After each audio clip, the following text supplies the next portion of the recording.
Hey everyone, how's it going? Today we're doing up a Nishiki Carrera. This is a mid-80s step-thru bike. So this came with 26-inch wheels. The wheels that came on it had really costly spokes and stuff, so I've since just parted ways with them. It did have some nice Suzu hubs, but going through the effort to rebuild the wheels and everything for a frame this crusty is probably not the smartest move. So it's got quite a bit of rust to it. It's not even surface rust, it's quite corroded, as you can see in some of these clips and stuff. And it did come with these bull moose handlebars from factory. Pretty cool. I'd say these cantilever brakes are not the factory ones. I think it was supposed to come with die comp parts. So got some cool details on the bike. The fork on it looks really nice too. Nice skinny blade. And it does have rack mounts on the top as well as the bottom of the dropout, which is pretty nice. So it should be a pretty nice handling bike. The handlebar should clean up, but from mocking it up, I don't think it's going to fit me and the bike. So I'll probably change that out for something else, then either use the bull moose on something else or give it to a mate. The bike came all the way from Saskatchewan. pretty far away from little old New Zealand. I'll probably change out the derailleur as well. And the cranks have got to go just because of the size of them. Some of the parts just need evaporusting and stuff. Looks like it would have been a really cool colour bike way back in its day, but this rust is just so far gone that we're just going to have to take it down just to basically keep the bike going. Although the pitting is really bad, so I don't know how long the bike will last. So we're going to tear it down now. The handlebar came out pretty easily. Then this top nut was a little bit stuck, but we ended up getting it out. I think it's been in part at some point before because it had sort of like a jumbled together headset. So the headset came off the fork and there were no damaged threads or anything, so that's a really good sign. So we're going to be able to use the fork again, and the headset itself was in pretty good condition. And it felt pretty smooth. So I'm going to throw some WD-40 on the crank bolts and the spindle of the crank. That'll sort of help free up the bolt and everything. Crank bolt came out nicely. I don't think this is the factory crank. It might actually be. This is a Takagi crank, so it's from the era at least. Pretty cool looking crank arm. Just like a pressed steel chainring though, so pretty basic. Just throwing in the tool and hoping that we don't thread the cranks out. But luckily enough, they came out pretty nicely. So yeah, Takagi crank's pretty cool. The bottom bracket came undone easily enough as well. Then I always use like a little bit of WD-40 to help the chain breaker. The chain is actually in pretty good condition, apart from this one link. I don't know how or what the situation was here. There's not too much wear on the chain, but whether that chain link sort of got jammed somewhere or if it like cross-chained and then got upset somehow. Not entirely sure, but it sort of happens.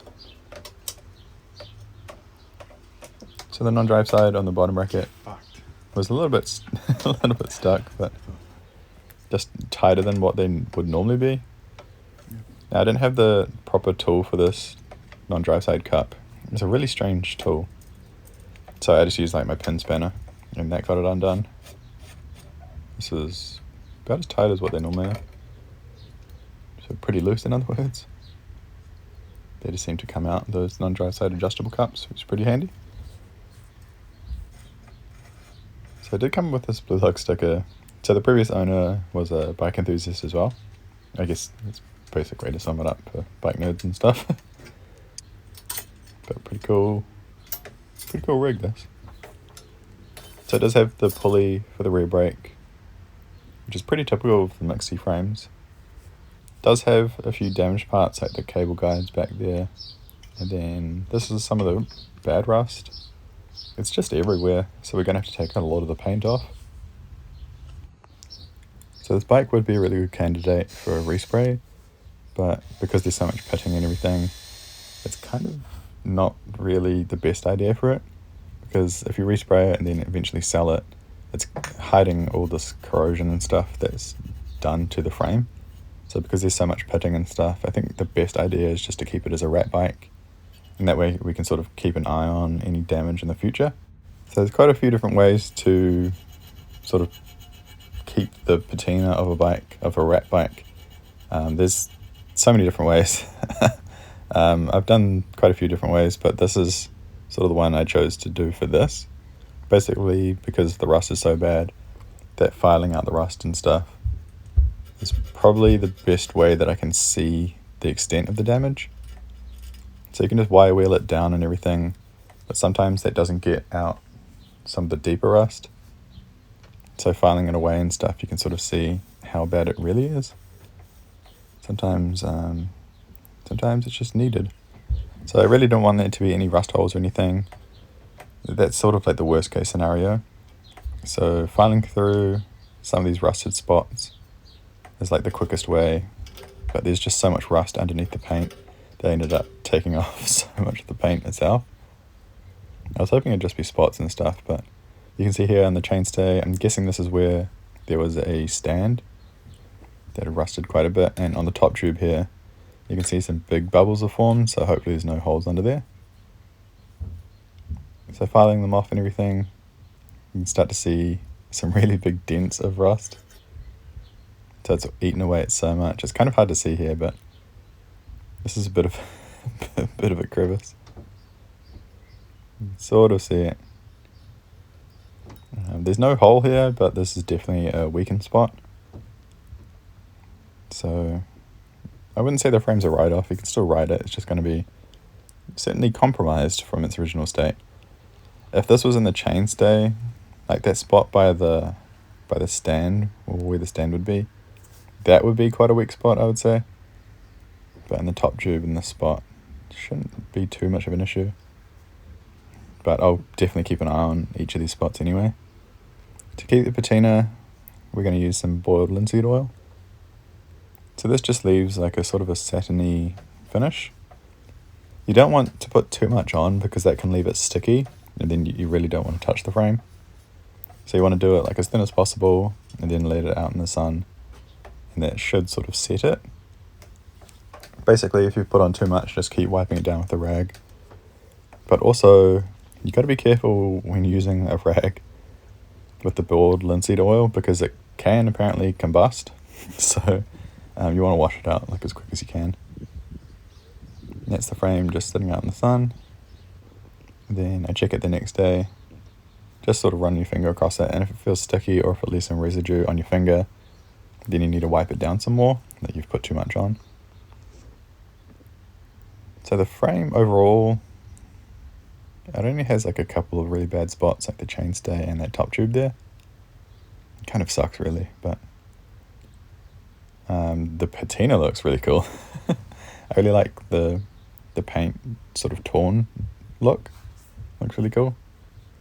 Just a shame about these big dents of rust, but you can see there, looks pretty good.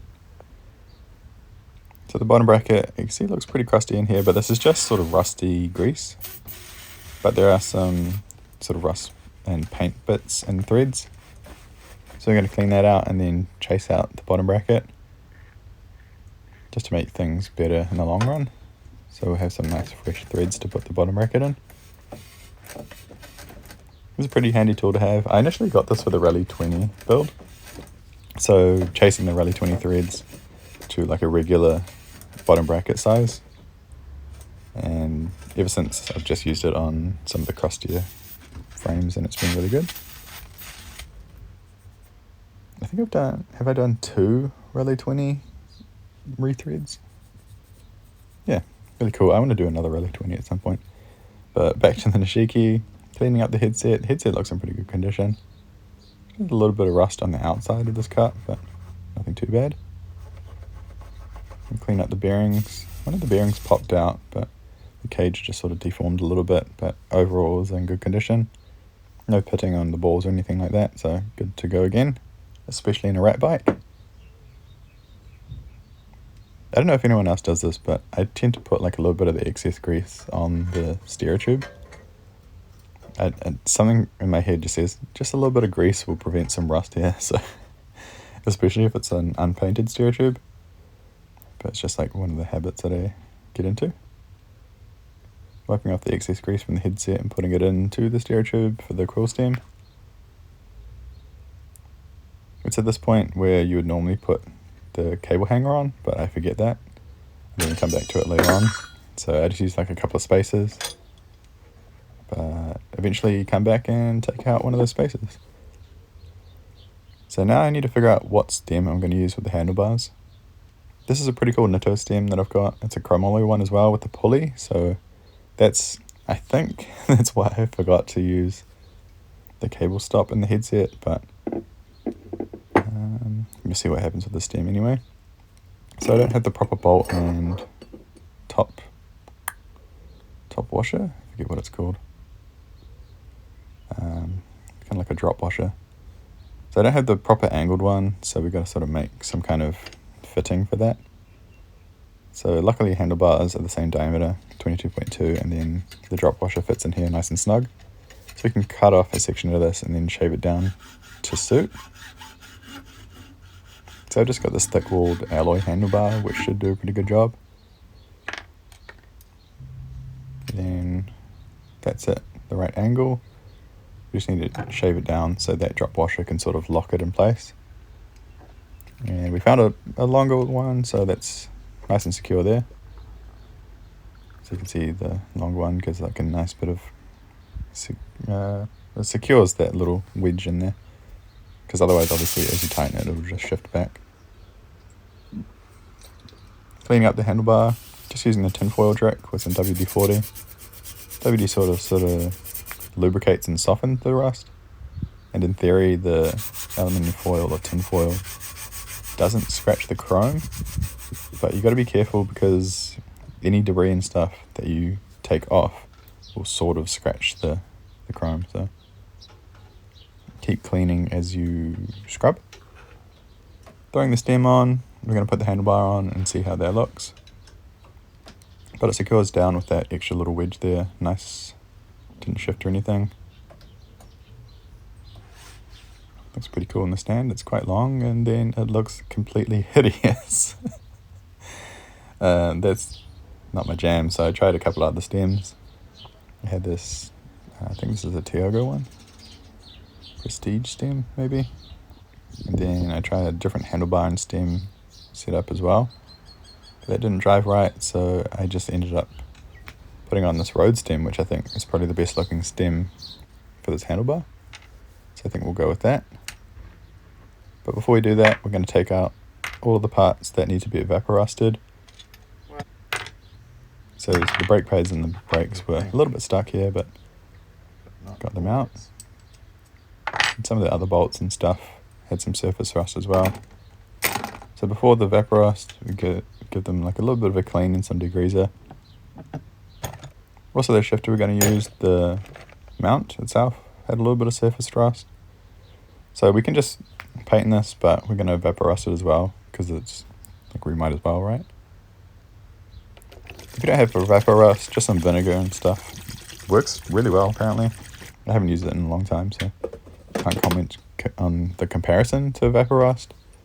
But evaporust is reusable and everything as well, so I think long-term evaporust is probably the better option. It's the coil stem bolt, maybe? I don't know if it's for that stem that we're using. Yeah, I tend to put some extra bits in. So the cranks we're going to be using on this, they're just Exage mountain ones. I think from like my rock hopper or something like that, possibly. So this is a narrow wide chainring. We're not going to be using this chainring. So we're going to take this off and then we can polish the cranks up a bit. I don't really want them to be super shiny, but I do want to have like a nice even finish. But I think something a little bit on the satin side of polish would look really good, but with some sort of gloss look to it. So this is the cranks after a bit of a scuff up. So I just use a Scotch brake pad. They come in a couple of different finishes, so sort of similar to a fine steel wool. And then that just takes off some of the oxidization and stuff. then going over to the bench polisher. So a quick pass shows sort of the level I want it. There are some deep scratches and stuff in the crank arm, which we're not going to go through the effort of getting out. I don't really want this to be like a high polish finish. So we stop around about here. That's pretty good, but then I get sidetracked with polishing some of the tools. This is the part tool chainring nut tool. Ended up polishing that up a little bit. That came out pretty cool. Then after the evaporust, I go through and clear coat some of the bolts and stuff. You can just use like a light bit of oil or something, but I think clear coat's probably the longer alternative to that. The shifter pod came out quite nicely. All the rust came off. We're just going to hit it with some matte black. Going to hit the whole thing. I think that bolt should be black anyway, so we hit that over the top. I don't want to get too much paint in those holes for the shifter because the shifter pod will be awkward to get in there. And now that the bottom bracket's all clear, we can put the new bottom bracket in. So that came out really nicely. Really happy with how that turned out with the chasing tool. New bottom bracket goes in nice and smooth once you get it in the threads properly.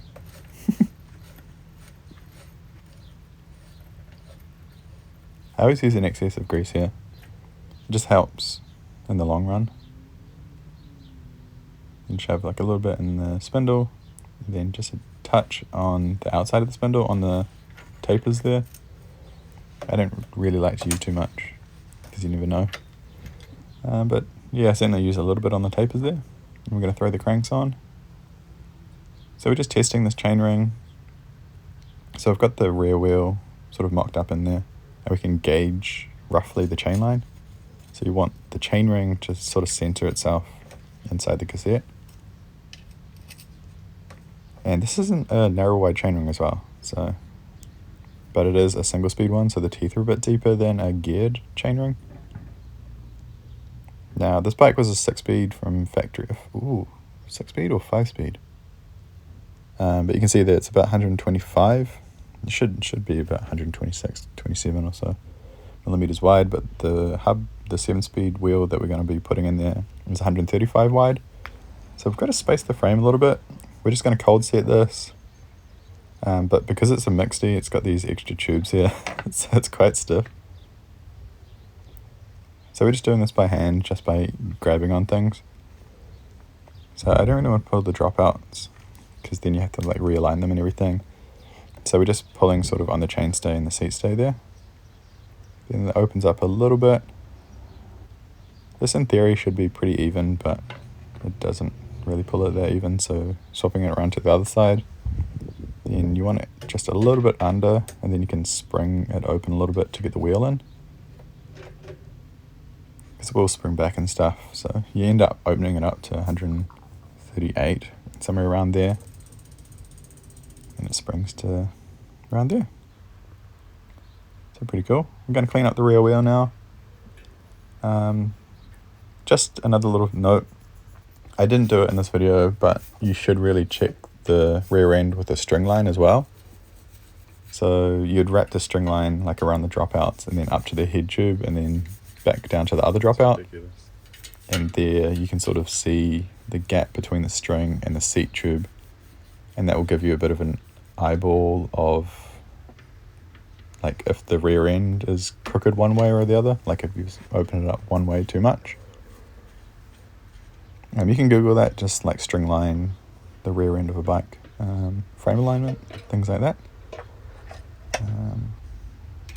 But yeah, cleaning out the rear hub. I really like this little tool. It's just a speedo magnet, like on the end of a bottle cage section. Makes it handy to get the bearings out and stuff. I think this is an STX hub, so it's one of those special edition black chrome ones. So quite a cool little finish to it. Just wiping out all the old grease and everything. The bearing cones and races and everything look like they're in pretty good condition. Quite like these STX hubs. So after cleaning out the balls and everything, put some fresh grease in there to sort of hold the balls in place as we put the rest in. Then top it with a little bit of extra grease. So that's a little tool there. Yeah, just a little speedo magnet. This is the extra strong one. Some of them are quite weak, but just gives a nice little, a little bit of purchase on your everything. Throwing the axle in, and then we'll put the cones and spacers back on. Then adjusting a little bit of preload there. But you want just a tiny little bit of movement, because once you do the quick release down, it will add like a little bit extra friction there. The tyres we're using on the bike are old Mountain Kings, which are quite a cool tyre. Really like this profile. So the rear one is a Mountain King, and then I think the front is a Continental Gravity, which looks like it's the same tread pattern and everything, but I think it's slightly more aggressive, like slightly deeper knobs. So these tyres are sort of from the era where Continental did a lot of tyres that look like this. I really like this area. It's kind of sad that they changed a lot of their tyres away from this, but yeah, really cool. So we're just going with a pretty small cassette on the rear, and then we'll just experiment with the chainring size up front. So I think it's actually a 41 tooth chainring, and then that's a 28 tooth cassette. Moving on to the brakes, we're going to give these a bit of a quick polish up. Again, I don't want to go too highly polished with this. I think it just looks out of place if things are too polished on a crusty frame. But I certainly want like a little bit of shine to them. So cleaning out the brake posts. I just use that grey Scotch brake pad, which I think is equivalent to like a 00 steering wheel. Could be wrong there. Throwing the brakes on. Get the cleaned up bolts as well. Pretty handy. Then all the hardware as well. They clean them up quite nicely in the vapor rust. Pretty cool. We've got some old cool stop pads. These are the thin line ones, I think. Yeah, thin line pad. But even some old cool stops are going to handle or brake a lot better than some new, like run-of-the-mill brake pads. Now this rear derailleur, I thought that center section there with the limit screws was polished or raw, but as it turns out, this center section is anodized. So I start polishing it here, and then I realize, like I realize that there's just a little bit of the anodizing or the paint that's torn off. So that part polished up nicely, but the rest of it didn't. So I should have checked that beforehand, but it looks so even across the whole derailleur that I thought it was all just raw, and then that Suntour writing was just sort of painted on or a sticker on there. So you can see here the raw part is quite polished, and then the rest of it, or the rest of that center section is, yeah, I'd say it's painted. But oh well. Moving on to the rest of the derailleur, we'll polish up the rest of the cage and everything, and the body itself. Then we'll clean the derailleur and put it all back together. So the derailleur pulley wheels were in pretty good condition. Just needed like a little bit of a wipe up. Nothing too bad. This spray here is a white Teflon grease, I think. Yeah. So it's not thick, but it's a little bit thicker than oil. And it stays in place pretty well. It's good for like outdoor equipment, that sort of thing. That's the derailleur all done. I'll throw it on the bike here. So you can see here it does have pressed steel dropouts, which is kind of strange because the frame itself is quite nice, like a nice chromoly frame, but they went with just regular pressed steel dropouts, so it'll be interesting to see how the bike handles. But we'll see. Taking off that busted up link now. I'd say the chain will probably be a good length even without this link, because that chainring is so big on the old cranks, but we won't know until we put it on. Spoiler alert, it's a little bit too short. I think the cassette was a little bit bigger on this. or was just always too short. So after the ride and everything, I'll have to add like an extra link, but yeah. So this is the way I put together chain links. So this seems to work with up to about 9-speed chains. Just pushing the pin back through and everything. So don't really need a master link. Haven't had any chain breaking issues. Just snapping that pin back through and then centering it and making sure that it's not too stiff. Then we'll just hand shift the derailleur to make sure it gets through all the gears.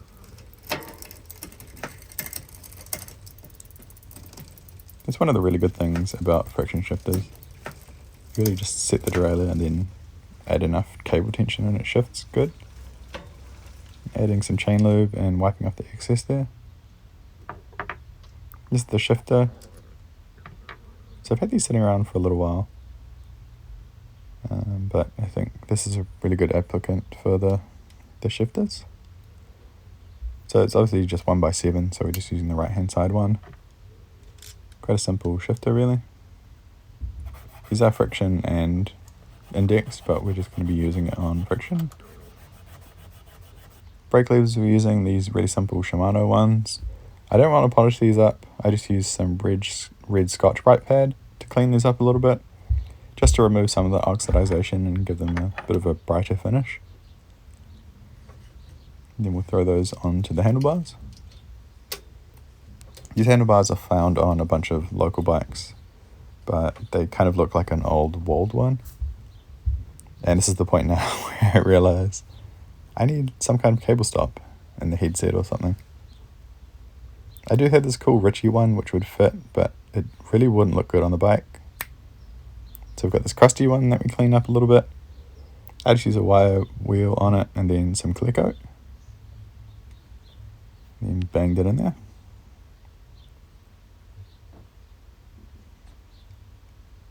So there's a couple ways we can route the cables for the bike. Obviously we need the rear brake cable to go sort of through here somewhere, or it can go on the other side and then up to that stop, then out the pulley. Or it can go just on the non-drive side of the chain, or the down tube, and then to there, and we can have some outer cable and that can go up to there somewhere. So I tried it on the drive side. I just think that would have looked cooler, but it rubs on the seat tube, so we're going to have to go on the non-drive side with some outer cable. It's perfectly fine. It feels nice and smooth as well, so no complaints really.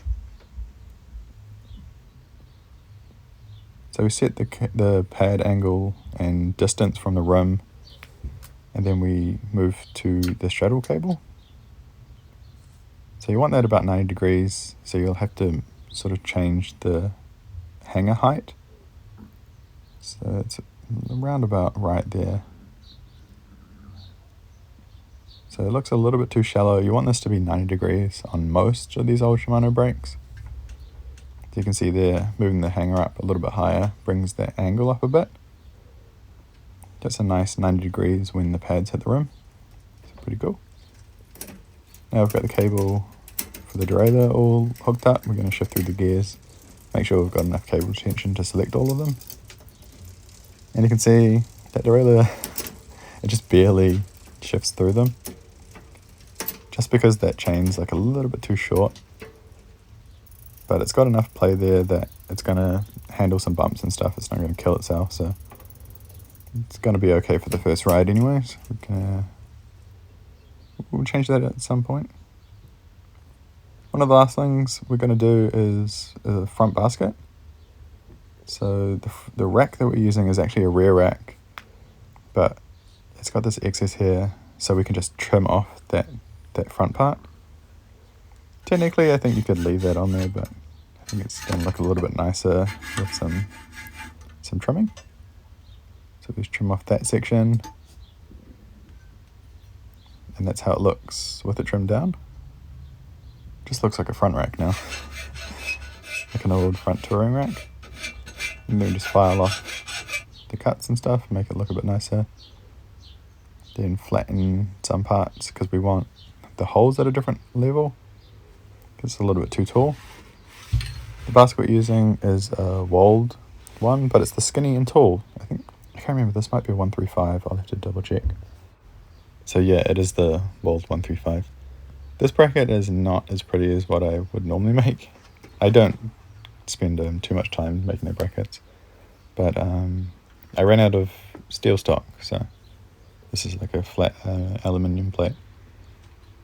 And to keep the cables from rubbing through themselves, I've got a little bit of inner tube wrapped around the top of the basket there. And the basket is just cable tied down to the rack. Works pretty good. Now, we do want to stand, but obviously we don't want to do any further damage to the chainstay paint because it's in such good condition.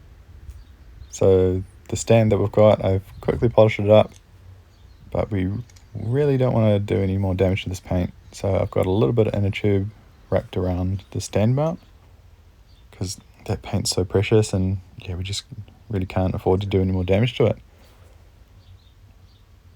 All banged together.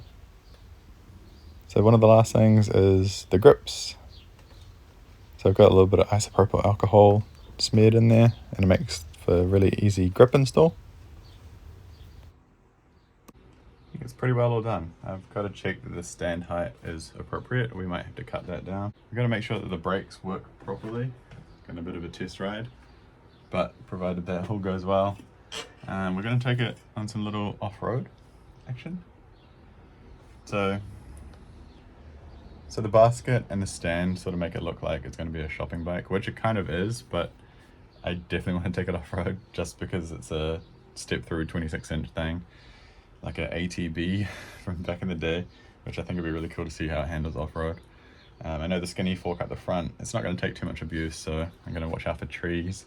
But we're just going to have like a little bit of fun on some single track.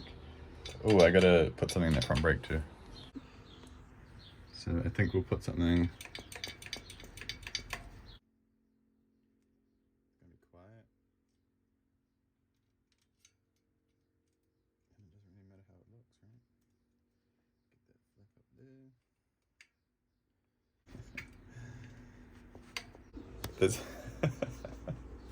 It's so ridiculous. Like, of course it works. It's like, why wouldn't it work? But it's ridiculous. It's so stupid. The whole bracket looks like awful. It's too thick. So I wouldn't normally use aluminium plate this thick. And then I would just use like a little thinner steel plate and then just have that go down and go underneath the straddle cable. But I had this little plate. I didn't have the steel plate that I normally use. So going to Bunnings to get more, it's just funny.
breakfast.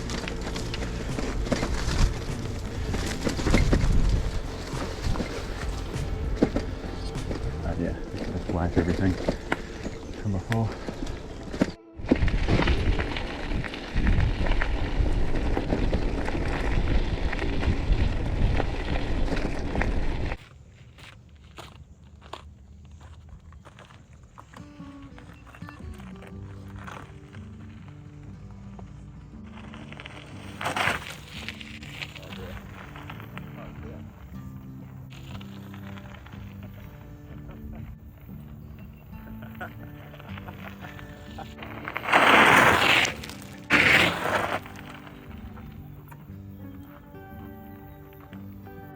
Nishiki Carrera, fucking legendary. I love this. I love this bike.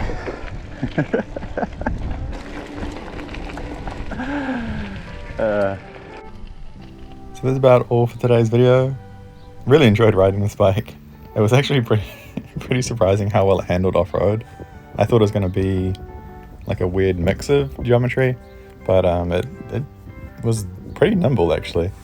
Just got to fix the chain, add like a couple links in there, but the derailleur seemed okay. Like it's got a bit of play there, so should be fine. And other than that, brakes were good, gearing was enough. I think I would go to a slightly smaller chain ring just to get around some hills and stuff.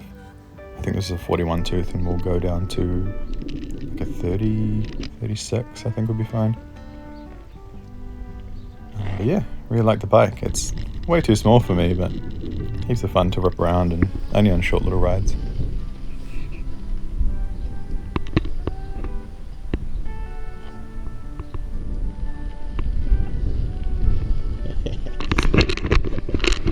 Suckers if you're non-step-thrus. I love the step-thru style of the frame. I think they look really cool. It'd be nice to have like a bigger one at some point. I know the Specialized Rock Hopper and a couple of others came out in the step-thru frame, but they weren't that big. Yeah. So hopefully at some point I get like a nice mixed deal step-thru in a bigger size. It'd be really cool. So a couple little tweaks to do on the bike, but that's pretty much it. The next build we're going to do is the On1 Inbred, which is a 29er steel rig. I think we're going to build it up single speed as well. Should be a pretty cool bike. So look forward to that in the new year. Merry Christmas everyone, Happy New Year, Happy Holidays and everything, and I'll see you again in a couple of weeks. Thanks, bye.